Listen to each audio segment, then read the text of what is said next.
the imperatives to drive growth in a volatile environment.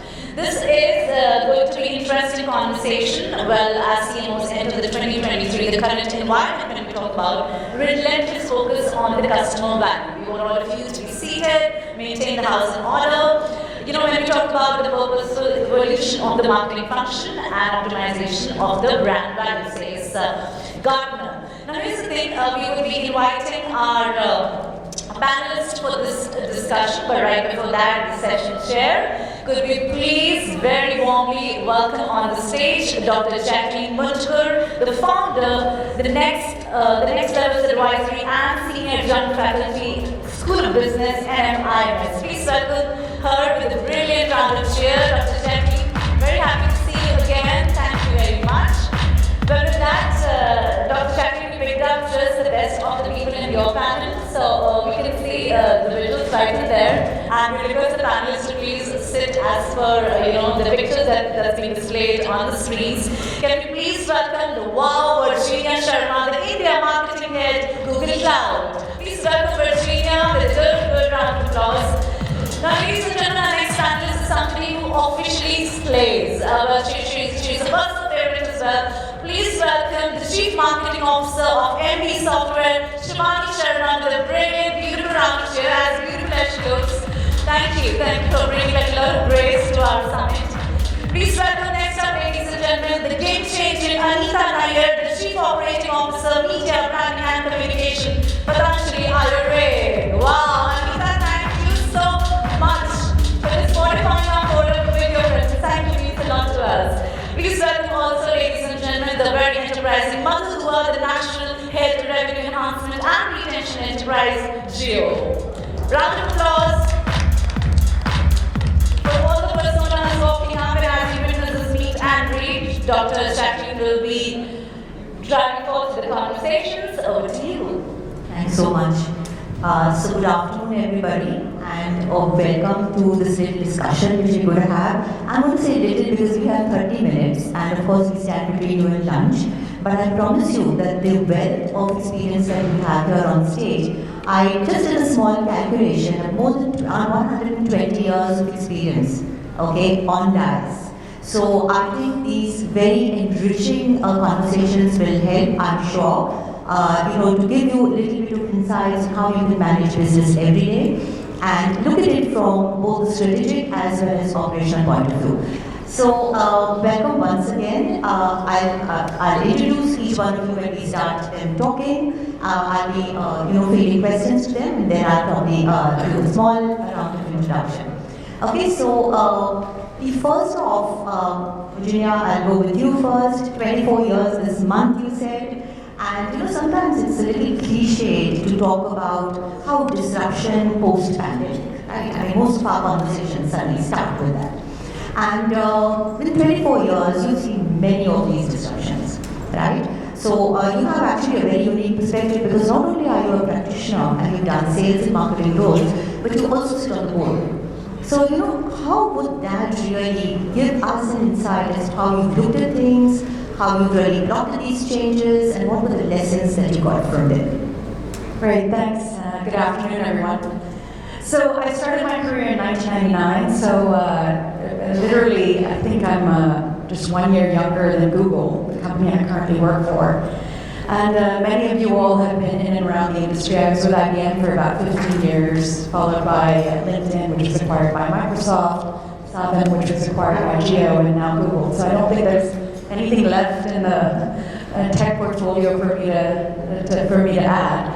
But one thing that I've observed is that, if you look at the stock market, every time we've had disruptions, whether it be the dot-com bust in 2000 or whether it be, the Asian financial crisis 2007, for those of you around, the swine flu, the SARS, the recession, the few pandemics we've had, including the most recent one, multiple crashes. If you look at the stock market, it's now inflation adjusted 188% up since I started my career, right? So what's interesting is every time there's a disruption, right, we come out of it better, and technology industry actually is better off for it. There's no cycle of disruption that we've been through that has not yielded better solutions, that has not yielded better returns for investors, that has not yielded more inclusive technology. What do I mean by that? Right? When the first dot-com bust happened, right, there was a lot of learnings about overvalued companies and how we think about cash and profitability, and new models came out that were a little more intelligent in terms of how these companies were built up, and every successive dot-com boom has benefited from that. When we actually had the first set of pandemics, we really did end up learning about what it is to work remotely, what it is to think about the health of employees, what it is to think about contingencies in certain markets, more divesting of being overcommitted to one business line or one customer. Companies became a little bit smarter about how they hedge their bets and we saw the growth of growth markets at that particular time. Not everybody was focused on just revenue from one market. When we saw some of the challenges with cyber theft, etc., we saw greater controls put into place around cybersecurity and more companies that came out to solve some of these issues.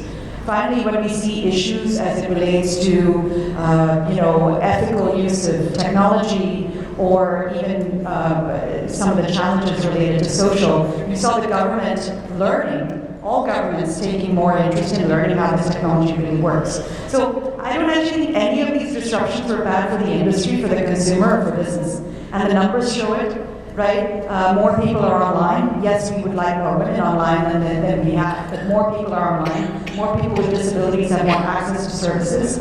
More generations have more access to medical services and SOS services, government services. So all in all these disruptions have actually been positive. So if you zoom out from the momentary panic or crisis that we typically experience, I think we would all say that we're all better off for where we are today. And this too shall pass, and this too shall settle, and the hype will pass, and we'll find an equilibrium, and we'll end up going there. So I would say, if there's one message, chill out, see this through, stay calm, and carry on, and we'll be fine in the end. So staying the course, nicely put over a long insight. Shivani, I'll turn to you again, but we bring in the recent, the pandemic, and because you are in the B2B space, right? You spoke about how at one point in time there's no business, and how did you as a leader, and of course being a CMO, really lead that change and sort of get people to look at things differently, so that then you could, script success. And you had a lovely story to tell, so I think we'd love to hear from you. Sure. Thank you so much, Dr. Jacqueline, and thank you, Femina. Thank you, Economics, for giving us this wonderful platform with these amazing ladies to be here. So I would slightly, have a different opinion, as Gina mentioned, and stay calm. What I feel is, if you're paranoid, only the paranoid one survives. So the small story that I have over here is, so when pandemic had just hit, it was the first wave, and first time we were seeing something like that where everything was shut down and people were, customers were not responding to the payment related emails. Business, all the businesses seemed at a standstill. Right? It was a very, very chaotic situation. And honestly speaking, not everybody was prepared for it. We are an IT organization, so a lot of people work from home. Remote was absolutely not a new idea for us, and neither was hybrid by then. But for a lot of our customers, especially from manufacturing segment, from SME segment, it was a very, very scrambled situation. And, so first thing that I felt was, the first question was, how are we going to do the business now? So, Embee Software is a 30 years old, more than 30 years old organization. And first time ever, we were asking this question. That was quite a dramatic situation. Sure, you would have then, gone back, hunkering back to the drawing board and said that, okay, how is it now that I get us out of this? Yes, so I took a step back and within 2 months took the entire development team and started building a platform, a technology e-commerce platform. So you must have seen a lot of e-commerce platforms that are selling apparels and stuff, but not many are selling remote workspace related technology solutions online. So we backed it up, we built that technology e-commerce platform, and we reached out to a lot of our customers, informing them, educating them, sensitizing them that what business has to go on, and we are here to sort of support you with all the remote infrastructure that you might need to run your business securely and perfectly as before. And of course, back it up with personalization, the chatbots, AI, and a lot of other stuff like that, which actually made, in fact, people reached out to us in abundance, and people embraced that concept, and they reached out to us for consultations. They wanted to understand more about it. How are we selling technology solutions online?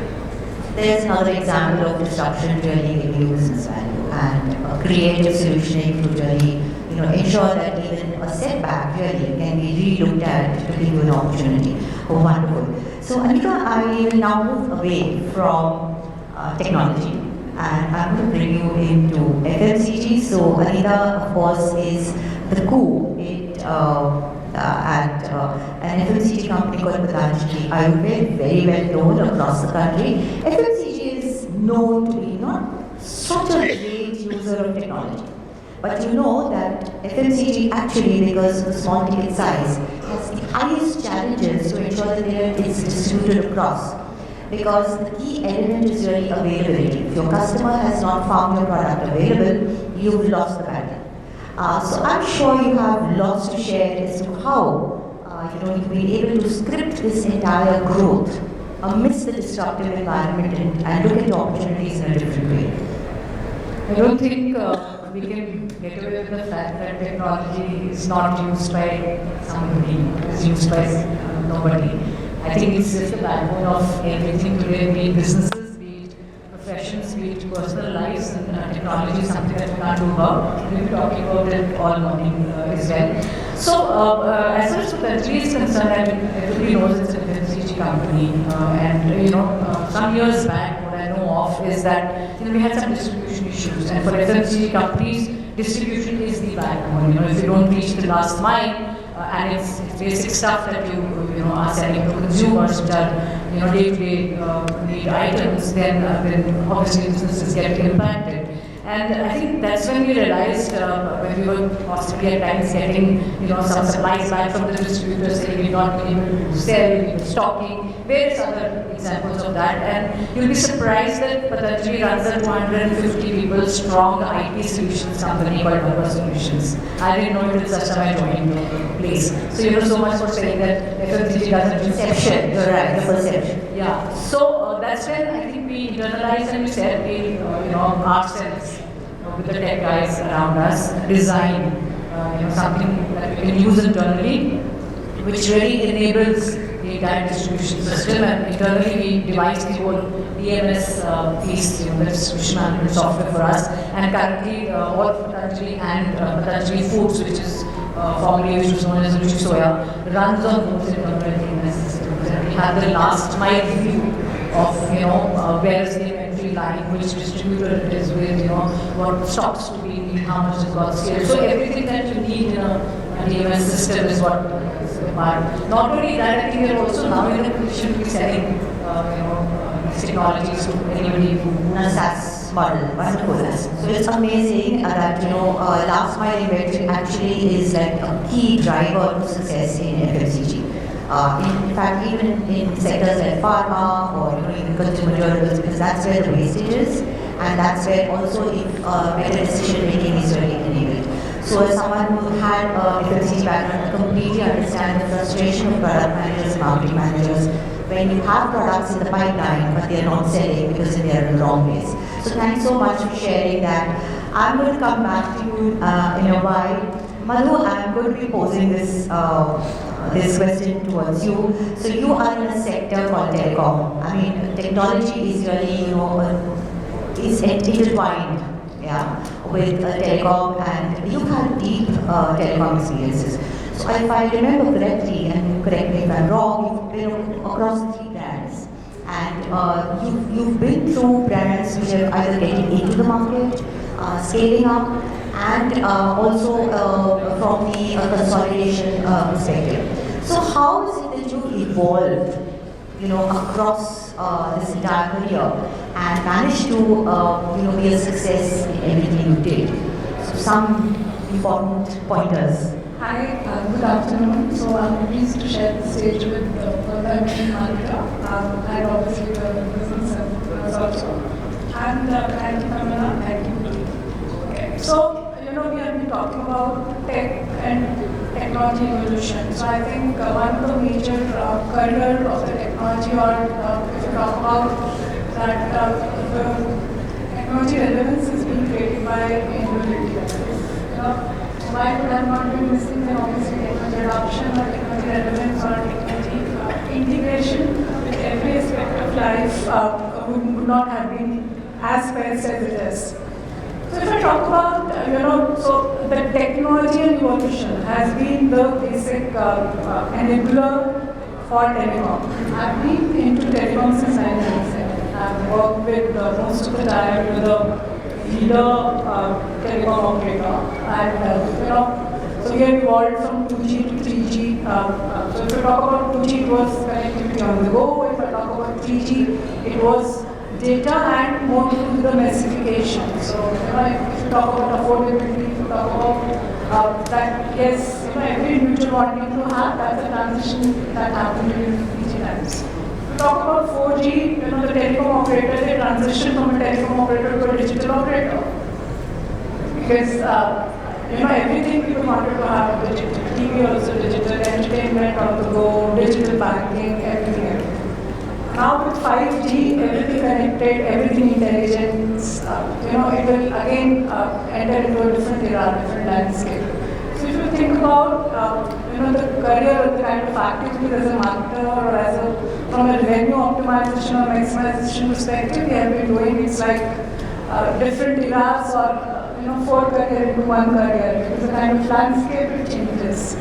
So from that perspective, yes, but there have been, another thing which has worked, I've been fortunate enough to work in the sector, is the volumes. So because of the relevance and because of the attract and engage and then adaption, I think and this is another industry wherein prices have been going down decade after decade. So I One of these ironical things that you get more features for lesser price. yeah, so completely. And that's why it's Geo, because Geo has contributed towards that. So I think the prices have been slashing down, so and they have been kind of driving, revenue growth because of that also, because of affordability and then relevance. But I think while working on all that, other aspect which becomes important is the cost optimization and the consolidation. So I think this industry has taught, all of us and all the operators and all the associated, for example, IBM and Wipros of the world, they care of a lot of managed services, etc. So a lot of outsourcing, a lot of cost optimization, network operator, they got into consolidation, they started sharing infra, etc.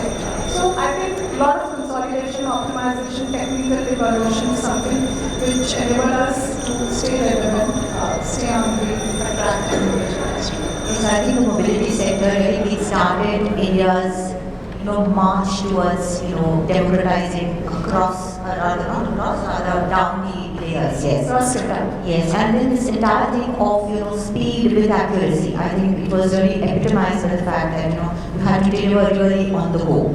Yes. I want to switch to Virginia. Virginia, for a CMO, someone who is in the marketing role, whether at a strategic level or otherwise, are you always looking at ROI because accountability is really established from the kind of products and services that you create, such that the sales teams can really go and sell and win the marketplace.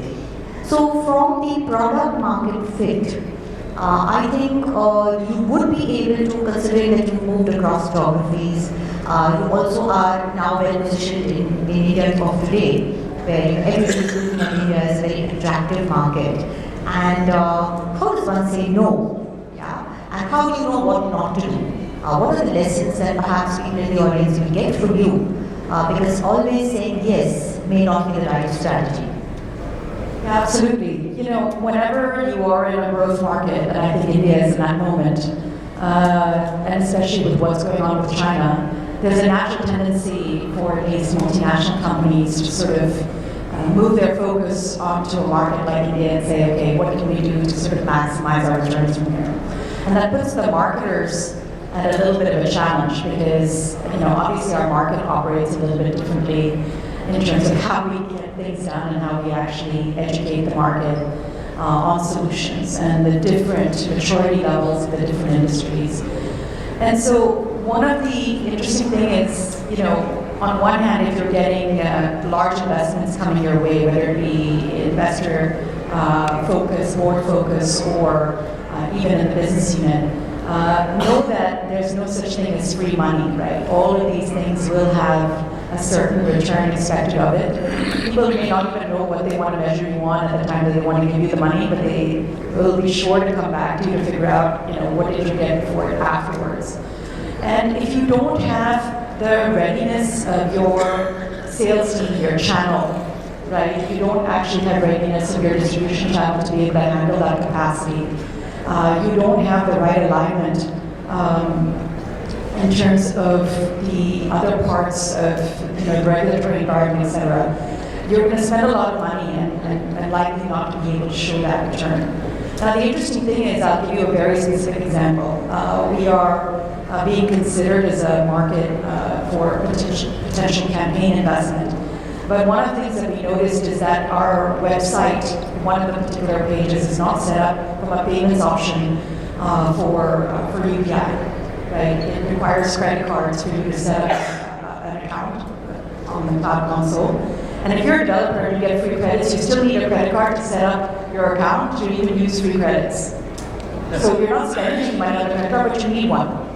Now, imagine if you're a student developer, and you take courses. We heard from Byju's, you take a course and you learn how to use Google Cloud, but you can't set up an account and actually use those skills, right?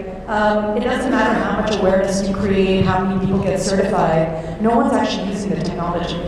So you have to fix the payment issue, right? And so my stance is, no, until you fix these issues. Now, people don't like that answer because, it doesn't move things forward. But I think it's a great opportunity for marketers to actually take a business point of view and actually use that no as a moment to get a bunch of structural things fixed. Get the board involved, get the sales teams involved, get to say, because nobody expects marketing to say no, right? So when they say no, you want to figure out why would she do that or why would he do that? So I would say that think like a business person, and sitting on the other side, when I sit on the board, the way the board thinks about ROI is market cap. It's about investors, it's about the ESG things. They're not worried about you saying no to one campaign. No one's going to come down and penalize you for actually making choices, even though in your head you're thinking you're going to come across a non-supportive one.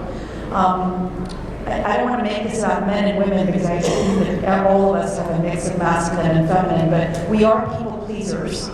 Right? We are earnest, we are sincere, we don't want to come across as a person that gets in the way of getting things done. But there is a moment where saying no is actually going to be more valuable. Yes, thank you so much for bringing that out, because sometimes we tend to feel that, am I going to be the roadblock? Am I going to be the obstacle? Or will I be perceived to be an obstacle? And should I therefore say yes? Or is yes, saying yes an easy way out? And I could get smiles from Madhu and Anita, both of them. I think we've had these very sticky conversations where you're pushing, but your gut feel, your data, your deep experience says, no, we shouldn't. Madhu, tell us a little bit about something like this, where as a marketer, you know that you are ROI focused, you know you are growth oriented. but you have to bring in a semblance of better thought to the whole discussion. Okay, so I think all of us have been going with 4 P's of marketing, but I think one thing which heavily works, which has been a digital marketing driver, is 5th P, which is personalization. And when you start thinking from a customer perspective, then all of those and other stuff, etc., very conveniently fits in, and you have been able to convince whether it's board or whatever it is. So I think if I talk about volumes and scale, and still you would like to go ahead with the amplification, the segmentation, it brings a different dimension altogether. And this segmentation may be in 2G, 3G from XLX space, now it has become online segmentation thanks to Google and Insta and social media. So just to give an example that we in India, 1.4 million people, in 1 minute we upload somewhere around 2 lakh pictures and 4 lakh statuses. So that many footprint is something which our customers are living. So that's one aspect. Second thing is, there are various tools which have been now being developed, keeping these online footprints into consideration. So adoption of that. So at any point in time, if you have any hypothesis, you would like to do a small test. I think that test is a litmus test for validation, whether the customer will go for it or the customer will not go for it. Other advantage is digital marketing. So you can have various ad snippets. So instead of rather than going traditional over there branding and marketing, that helps. So I think as a marketer, and I don't know, I also never believed into marketing between a man and a woman, but what my experience over the years is that we are more into it. And that hypothesis has been validated over the years. So whenever I have such hypothesis, I use digital marketing, I use various tools, we experiment and then we figure it out. So at that point in time, I think proving our concept, our thought process becomes. So I'll just take that intuitive word from you, okay? And I'm going to be a devil's advocate. Because you have a counter view who says that, yes, great, you have judgment and you have innate sense of disquiet and you have an intuition, etc. But show me the data. And I think perhaps, yes, I think what we must understand that to be women of substance, you would have married that intuition, that judgment, that key knowledge which you gained, that muscle memory which you gained, and married it with data. And because that's the most powerful way in which we can probably, none of us here would have sat here if we wouldn't have been able to marry that well.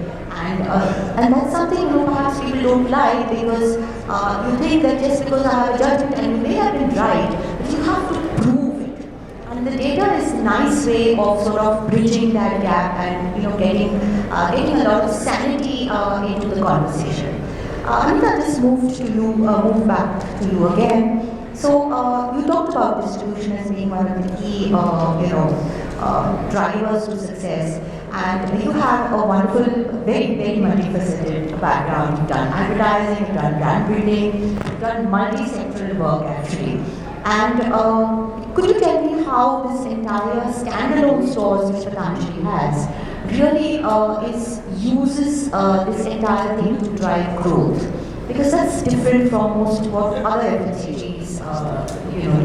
I don't think any other FMCG has standalone stores. So Patanjali has 5,000 standalone Patanjali mega stores across the country. And I think it's absolutely amazing because all their stocks get shelves there, and it's also reaching the last mile there. So not only do they have these own stores, but they also do a lot of franchisee stores. So the idea is to reach the last mile everywhere, and knowing the vision and the philosophy from where the country comes is that they are making everything affordable, for the consumers at large.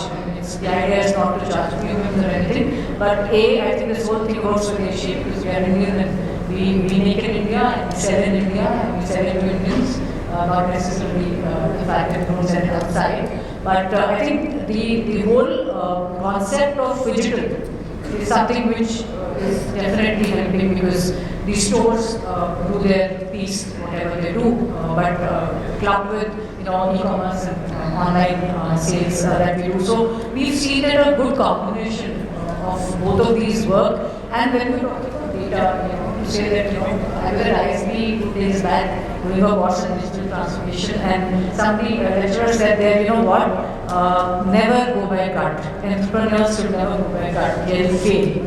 So I was a little surprised because all my life I've learned that it's a combination of art and science. So a bit of gut works and a bit of science works. So across these stores and across all the e-commerce, data that we have, actually we have access to so much data for our customers.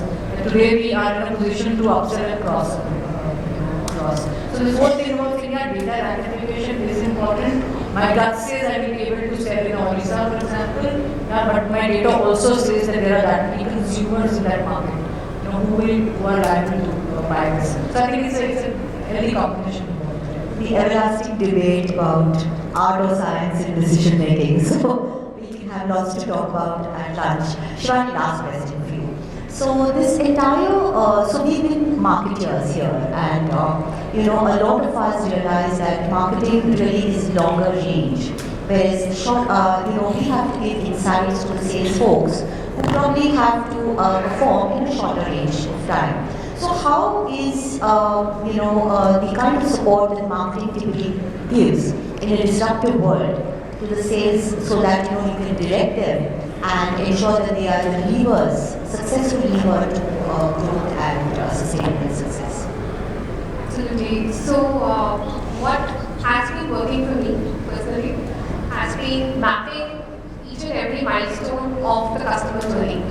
Right when they browse over the website, where exactly they're clicking, the heat maps, the scrolls, the time they're spending on the web page, to actually, submitting their request, their query, and then of course, with me and my team personally connecting with the customers. So we have, despite of whatever campaigns, no matter how busy our schedules are, it's always important to stay grounded, and stay in touch with the customers, and that's how your customer experience defines. And of course, it not only gives insights into what customers are thinking, what exactly are they inclined towards, it also gives us, as marketers, it gives us view into what would work and what would not work. As you said, so I think lots of insights coming. I'll just sum up. I think the art and science of decision making, scalability on a tech, backbone, collaboration between sales and marketing, looking at deeper insights from things that are around us, and therefore using that as intuition and probably testing it with data. And of course, we looked at the fact that a longer range learning can probably feed the kind of decisions we make in the shorter run, and unpalatable truths to be told, never shy away from them. So wonderful speaking to you ladies. Thank you so much, and may all your successes follow soon. So much. Thank you, wonderful model.